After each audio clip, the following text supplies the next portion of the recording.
basics of the power walk.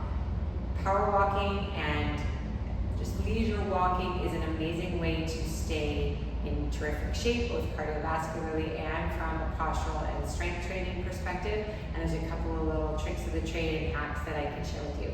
First and foremost, and I'm terrible at this, is maintaining good posture. So before you go out on your walk, make sure that you've got some appropriate footwear. Mine isn't the best for demo purposes, but some really good supportive footwear depending on what your challenges are with your feet and your joints.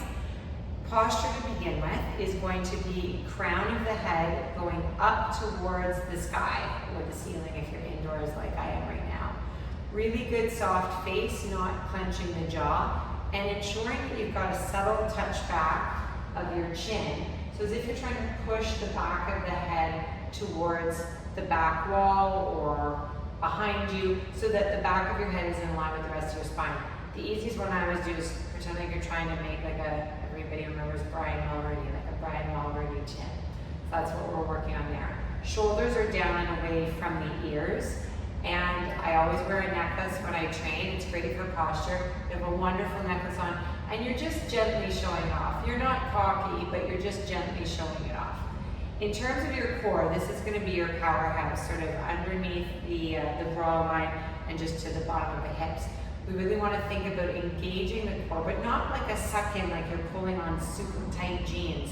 You want to think about a gentle engagement from the belly button, just gently drawing back. And this is one that is often missed, which is the engagement of the pelvic floor. We don't talk enough about how to do that. We mostly talk about Kegels, another video. It's really just a subtle engagement. And so there's lots of visuals that can be used. I like to think of a jellyfish just gently sort of swimming up to meet that engaged belly button, and you give that a good strong sort of hold. That's often the best. In terms of your lower body, you want to think about when you're walking that you're engaging the muscles of your quads and your shins and calves to draw upwards so that everything is in a nice, empowered position to get you moving. Feet placement is key when you're walking. You want to ensure that you are landing heel, rolling through the ball of the foot to the toe, and then lift off. Heel, roll through the ball of the foot and toe to lift off. Inside your running shoe, I want you to think about your foot sort of almost like sort of a frog, like web and gripping. Not a tight grip, but like a gentle, again, everything gentle engagement. Think about your toes separating inside your sneaker. Think about lifting up off of that concrete or tread or terrain, wherever you are. And I like to use the visual of you've got a tiny little ladybug underneath the arch of your foot and you don't want to crush her. So as you're walking, you're making sure that that ladybug doesn't get squished. So let's do this all together. We've got our posture, crown of the head, chin tuck, shoulders down and away, breastbone forward. We've got our shoulder blades apart, back and down. We've got our belly button engagement, our jellyfish. We've got our legs engaged and optimized, and we're going to get ready to go. So as we're walking, we're rolling through that foot. And we're maintaining that good posture. Next, we want to think about the glutes, and I'm going to walk forward and back here. So you want to think about the glutes turning on. So as you heel strike, it's your back glute that engages. As you heel strike, it's your back glute that engages. So heel strike, squish, squish. And it's like you're kind of, it's like almost like a little wiggle walk you're trying to show off with, and it goes clench, clench, clench, clench, clench, clench, clench. And you can pick up your pace. This is going to get you some really good engagement of those back posterior chain muscles, but also help pressure being on your lower back.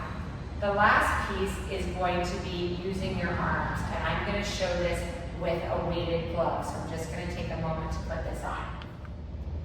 Okay, so we've got these little weighted, these are just a pound, and these are not necessary, especially if you have any joint issues that cause you problems, but I know some of my clients like to add a little bit of extra weight.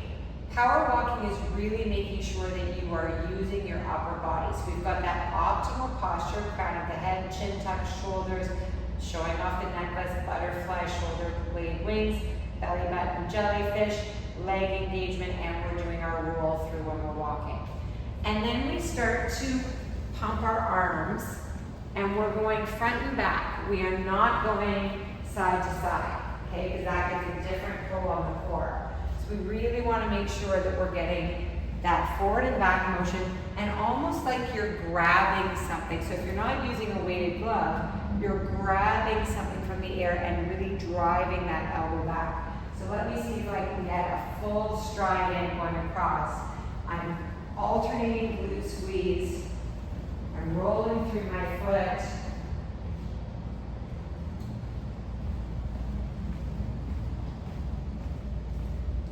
And I'm getting that all flowing and going. That's the proper way to power walk, and if you're using weighted gloves, just be careful that it's not causing strain on your shoulders, your joints. In the next clip, I'm just going to take a moment to set up. We're going to show how to do it uphill. Okay, so here's a great way to show me power walking on flat terrain. Rolling through my foot, standing nice and tall, engaging that core. I've got my arms forward and back driving. And if when you're on the treadmill, see if you can keep your thumping to a minimum. So that's that not squishing the ladybug underneath your feet. We go heel toe. We're not taking too big of a stride, especially if you have hip flexor issues. When you go into elevation, so if you hit a hill, you want to lean into the hill a little bit. So even though you're maintaining good posture, you don't want to lean back. You want to lean slightly forward and lean into that hill. This is where the glute engagement is going to be key, making sure that you've got that alternating glute squeeze. Squish, squish, squish, squish. I always say pretend like you're holding on to a winning lottery ticket. And then as you come out of that incline, you can go back to more upright.